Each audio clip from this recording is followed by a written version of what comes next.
সম্প্রতি প্রাক্তন এক পুলিশকর্তা ও এক চিত্র পরিচালক আরজিকর ঘটনার প্রতিবাদ মঞ্চে বক্তব্য রাখতে গিয়ে সোনাগাছি প্রসঙ্গ উল্লেখ করে যে বক্তব্য রেখেছিলেন তার মূল কথা হলো, যৌনপল্লীতে যৌনকর্মীদের ও যৌনকর্মীদের সন্তানদের প্রতি যে কোনো অন্যায় ও অপরাধ করা যেতে পারে। এই ঘটনার প্রতিবাদ জানাতে দুর্বার মহিলা সমন্বয় সমিতির পক্ষ থেকে কমিটির সচিব বিশাখা লস্কর একটি সাংবাদিক সম্মেলনের আয়োজন করেন এবং সাংবাদিক সম্মেলন থেকে তিনি সাংবাদিকদের উদ্দেশ্যে জানান, সোনাগাছি যৌনপল্লী যৌনকর্মীরা সমাজেরই একটি অংশ। তারাও কারো মা, বোন, মেয়ে। তাদের উদ্দেশ্যে প্রাক্তন পুলিশ আধিকারিক ও চিত্র পরিচালকের মন্তব্য মেনে নেওয়া যায় না।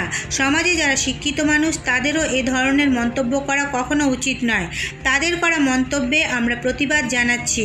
এছাড়াও তিনি জানান, সোনাগাছি নিয়ে এই মন্তব্য কখনো মেনে নেওয়া যায় না। তাই ঘটনার কোনো বিহিত না হলে বড়সড় আন্দোলনে নামবে যৌনকর্মীরা। এবার শুনুন দুর্বার মহিলা সমন্বয় সমিতির সচিব বিশাখা লস্কর কি বললেন। নমস্কার, আমার নাম বিশাখা লস্কর। আমি দুর্বার মহিলা সমন্বয় কমিটির সচিব। আজকের আমাদের প্রেস মিট ডাকার উদ্দেশ্যটা হচ্ছে যে এই আরজিকর কাণ্ডের পর দীর্ঘ প্রায় 1.5 মাস ধরে এই প্রতিবাদ বিভিন্ন রাস্তায়, বিভিন্ন মোড়ে, বিভিন্ন হলে, বিভিন্ন জায়গায় হচ্ছে। সেখানে কোথাও না কোথাও যৌনকর্মীদের ইঙ্গিত করা হয়েছে। সেটা আমরা প্রতিবাদের জন্যই আজকের কিন্তু এই প্রেস মিটটা ডেকেছি। প্রাক্তন যে police IPS officer Pankaj Dutta মহাশয় যে কথাটি বলেছে যে আজকের এই যে ঘটনাটা ঘটেছে সোনাগাছিতে যদি ঘটতো যৌনকর্মীদের ওপরে, তাহলে সেটা বলা উনি কিছু বলতেন না। কিন্তু আরজিকরের মতো জায়গাতে ঘটেছে সেটা কিন্তু উনি মেনে নিতে পারছেন না। তার কারণ হচ্ছে যিনি মারা গেছেন বা যার প্রতি ঘটনা ঘটেছে, আমরাও কিন্তু জাস্টিস একজন মহিলা হিসেবে, একজন মানুষ হিসেবে, একজন নাগরিক হিসেবে আমরা চেয়েছি। কিন্তু যৌনকর্মীদেরকে সেভাবে এখানে শ্রমজীবী মহিলা হিসেবে তাদেরকে সম্মান করা হচ্ছে না, অসম্মানজনক কথা বলেছে। তার জন্য আমরা ধিক্কার জানাচ্ছি। কারণ যে আজকের একজন যৌনকর্মী রেপ হতে পারে বা মার্ডার হতে পারে বা তার প্রতি কেউ অন্যায় বা অত্যাচার করে চলে যেতে পারে। যৌনকর্মীদের কিন্তু কোনো জায়গায় প্রতিবাদ জানাবার জায়গা নেই, এটা কিন্তু ওনার বক্তব্য থেকে পরিষ্কার আমরা বুঝতে পেরেছি।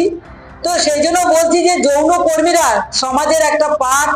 সেখানে কিন্তু যৌনকর্মীরা একজন মহিলা, কারোর মা, কারোর বোন, কারোর মেয়ে, সমাজের একটা অংশ। সেখান থেকে আজকে যৌনকর্মীদেরকে ইঙ্গিত করে বলা হচ্ছে। তার মানে কি আজকের ভারতবর্ষের যে সিস্টেম আছে বা ভারতবর্ষের যে আইন কানুন আছে সেখানে কি যৌনকর্মীদের কোনো জায়গা নেই? খালি যৌন কাজ করে বলে সেটা তার জন্য যৌনকর্মীদের প্রতি কোনো অন্যায় হবে না, সেটা প্রতিবাদ করা যাবে না, সেটা আমরা বলতে পারবো না। বা যৌনকর্মীরা যদি রেপ হয় সেটা কি রেপ নয়? যখন সে যৌন কাজটা করে, কাজ হিসাবে কাজ করে, কিন্তু তার ইচ্ছার বিরুদ্ধে যখন করা হয় সেটা রেপ বলে বা অত্যাচার বলে আমরা মনে করি। তো আমরা আশা করি যে সমস্ত মান্যগণ্য ব্যক্তিরা এই সমস্ত কথাবার্তা বলছেন, অন্তত মানুষ হিসাবে, একজন শ্রমিক হিসাবে সম্মান দিয়ে বলাটা দরকার। সেজন্যই কিন্তু আমাদের আজকের এই প্রেস মিট। আগামী দিনে আমরা প্রত্যেকটা জায়গায় একই কথাই বলবো, এটা আমাদের পুরো ভারতবর্ষের যৌনকর্মীদের অসম্মান হয়েছে এবং আমরা অসম্মান বোধ করছি। আজকের এত বড় কথা যে আমাদের রেপ হলে সেখানে কোনো আমাদের বলার জায়গা নেই। তার কারণটা কি ব্যক্তিদের কাছ থেকে আমরা জানতে পারি, সেটা আমাদের খুব খারাপ লেগেছে বা খারাপ লাগছে। এবং একজন ফিল্ম ডিরেক্টর, যে ওনার নামটা আমি এই মুহূর্তে বোঝাচ্ছি কি যেন, সুজিত মুখার্জি, উনি বলেছেন যে সম্মতি দিয়েছেন যে হ্যাঁ এটা যৌনকর্মীদের সঙ্গে হতে পারে।